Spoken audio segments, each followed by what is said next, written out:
Good morning, students of class 6. Today we are going to complete the reading of this chapter, The Hen, and we are going to do some classwork, words meaning, and question answers. So, today we are going to complete it in last class where we stopped. Page number 10 of your smart English book. So we stop जहाँ पे Clovis ने एक plan बनाया जिसमें उसने स्ट्रिच के बारे में बताया कि उसको डिल्यूजन्स होते हैं जिसमें वो सामने वाले बंदे के लिए ख़तरनाक साबित हो सकता है, जबकि ऑल्दो स्ट्रिच जो है काफ़ी अच्छा सर्वेंट था.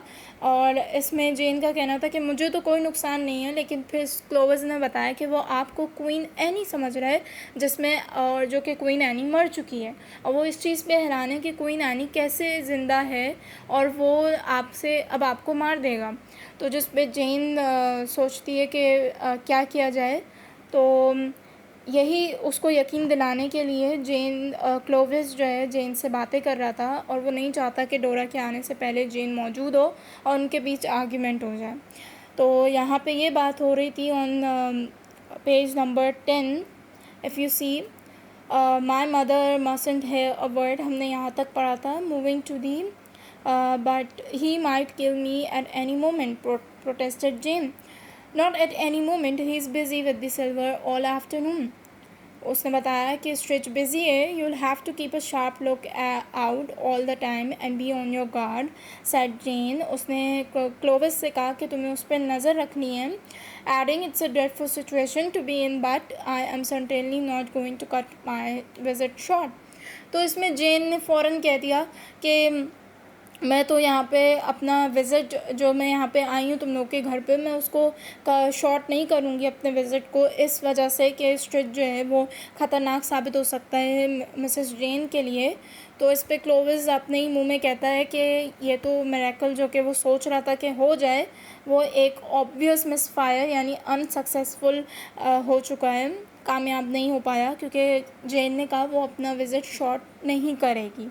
It was in the hall next morning, after a late breakfast, that Clovis had his final inspiration as he stood engaged in the causing rugs spots from an old putter. So what happened कि यहाँ पे Clovis की last उम्मीद थी अगली सुबह जब breakfast के बाद वो अपने लिए इस इंतज़ार में था कि कोई मिरेकल हो जाए. Where is Miss Martlet. उसने किससे पूछा? स्ट्रिच से पूछा, जिसको बटलर भी कहते हैं. He asked the butler who was at that moment crossing the hall.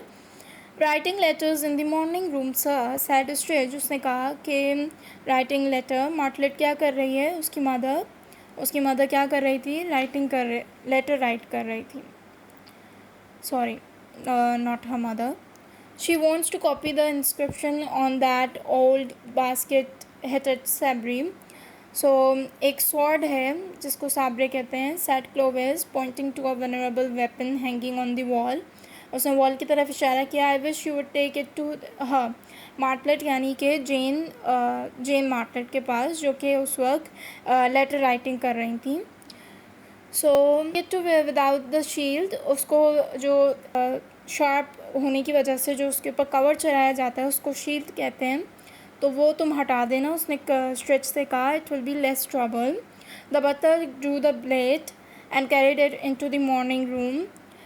There was a door near the writing table leading to a back stairway. Jane vanished through it with such a lightning rapidity that the butler doubted whether she had seen him come in. तो जाहिर है जो जेन मार्टलेट थी वो हैरान हो गई और वो वहाँ से गायब हो गई. उसने जैसे ही स्ट्रिच को देखा. Half an hour later Clovis was driving her and her hastily packed luggage to the station. तो उसने जो स्ट्रिच के हाथ में तलवार देखी, जो स्वॉर्ड देखा, उसके बाद वो गायब हो गई वहाँ से. और नेक्स्ट उसमें हम क्या देखते हैं हाफ एन आवर में कि क्लोविस उन्हें ड्राइव कर रहे स्टेशन में, जो कि उन्होंने हैसली पैक किया था अपना bag. Mother will be awfully vexed when she come back after from her ride and finds you have gone. So he observe to the departing guest, जो कि जा रही थी. But I'll make up some story about an urgent wire having called you away. It wouldn't do to alarm her unnecessarily about a stretch. तो यहाँ पे plan Clovis का successful रहा कि जेन मार्टलेट घर छोड़ के चली गई. Jane sniffed slightly at Clovis' ideas of unnecessary alarm. The miracle lost some of its usefulness from the fact that Dora wrote the same day, postponing later that date of her visit. But at any rate, Clovis holds the record as the only human being who ever hustled Jane Martlet out of the timetable of her migrations. तो यहाँ पे Clovis अब बेशक successful रहा था, लेकिन हुआ क्या कि डोरा ने उसी दिन पोस्टपोन लेटर भिजवाया था कि वो अपना विज़िट अभी नहीं, बाद में करेगी. So this was the story students, जिसमें कैसे हमें ये बताया कि ओवर अ हेन दोनों के बीच में फ़ाइट हो गई थी, जो कि जेन और डोरा फ्रेंड्स थे. जेन और डोरा मिसेस संग्रेल यानी कि क्लोविस की मदर के घर पे आने वाली थी, और मिसेस संग्रेल परेशान थी कि कैसे इन लोगों के बीच में फ़ाइट हो गई, और अगर वो लोग आए तो आर्ग्यूमेंट होगा. इस पे क्लोविस अपनी मदर की हेल्प करता है और जेन मार्टलेट को घर से जल्दी ही फारिग करने की प्लानिंग करता है, जिसमें वो स्ट्रिच को साबित करता है कि उसको डिल्यूशंस आते हैं और वो जेन के लिए ख़तरनाक है, वो उसको मार भी सकता है. और जिस पे जेन देखती है कि कैसे उसके हाथ में तलवार है स्ट्रिच के, तो वो फ़ौरन इस घर से निकल जाती है. लेकिन ट्विस्ट क्या आता है कि डोरा ने खुद ही अपना पोस्टपोन कर दिया था विज़िट. तो this was the story students. यहाँ पे अब आपको वर्ड्स मीनिंग दिए हुए हैं, अगर आपको नज़र आ रहे हैं पेज नंबर 11 में. So these are the words meaning जो कि आपकी अपनी कॉपी में मौजूद होने चाहिए. तो ये आपका क्लास वर्क है कि आपने ये वाले वर्ड्स मीनिंग अपनी कॉपी में उतारने हैं. First is fortnight, which is period of 15 days and nights. Brose Leghorn, a breed of hen. An abstainer from the egg habit, one who did not lay eggs. Libelous, harmful, and often untrue. Owning herself in the wrong, accepting that one has been wrong. Delusions, believing something false to be true. Perplex, confused. Misfire, unsuccessful, come to the nothing. Putter, a club used to hit a golf ball. Sabre, a sword. So these are the word meanings that need to be in your copy notebooks. So please student, make sure to copy it from your book. So in the next page हमने इसके exercise A तो complete कर ली है. Moving to the exercise B. तो यहाँ पे हमें 8 क्वेश्चंस दिए हुए हैं कि on the basis of your reading of the story answer the following questions. So the number 1 is what was the imminent problem in Mrs. Sangrel's household? What was the cause of the enmity between Jane and Dora? Why was it important to keep them apart? Number 4 is what did Clovis say to Jane about Stretch? According to Clovis, what did Stretch believe about Jane? Why did Clovis ask Stretch to carry the basket-headed Sabri to Jane? What is the record that Clovis holds? What is the anticlimax of this story? So these were the 8 questions जिनके answer आपको मैं मौजूद next page में दिखा रही हूँ, and आपने उसे कॉपी करना है विद दीज क्वेश्चंस अपनी नोटबुक में. So the answer to number 1 question, what was the imminent problem in Mrs. Sangrel household? So the problem was that 2 of Mrs. Sangrel's friends had planned a visit to her place at the same time. They were both bitter enemies, and so the possibility of a clash between the 2 guests were an imminent problem. उनके घर में एक problem हो सकती थी क्योंकि Mrs संग्रेल की दोनों फ्रेंड्स ने प्लान बनाया हुआ था विज़िट का. तो मिसेस जेन मार्टलेट तो बहुत पहले ही आ चुकी थी, डोरा का आना अभी बाकी था, और अगर वो आ जाती तो and you know the reason hen जो है वो रीज़न थी उन दोनों की दुश्मनी का.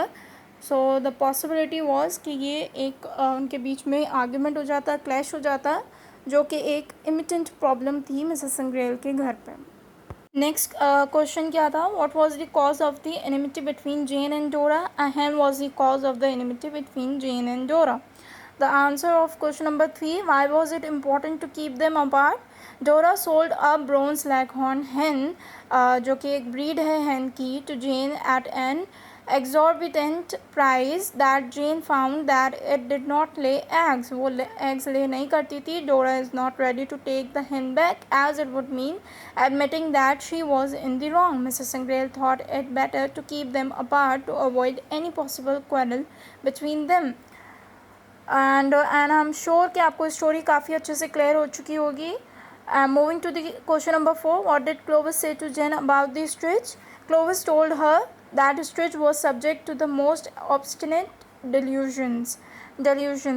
Now question number 5, According to Clovis, what did Stitch believe about Jane? He believed that Jane was Queen Anne and she ought to have been dead. Question number 7. Why did Clovis ask Stitch to carry the basket hilted sabre to Jane? Clovis wanted Stitch to take her sabre to Jane so that she would get scared and leave the house immediately. और ऐसा हुआ भी. Question number 7. What is the record that Clovis hold? He hold that record as the only human being who ever hustled Jane out of the timetable of her migrations. Now, question number 8 जो class है, what is the anticlimax to the story? The anticlimax is that Dora postponed the date of her visit the same day that Jane left.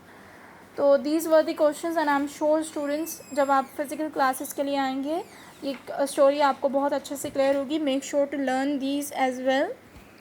Till then take care. Allah Hafiz.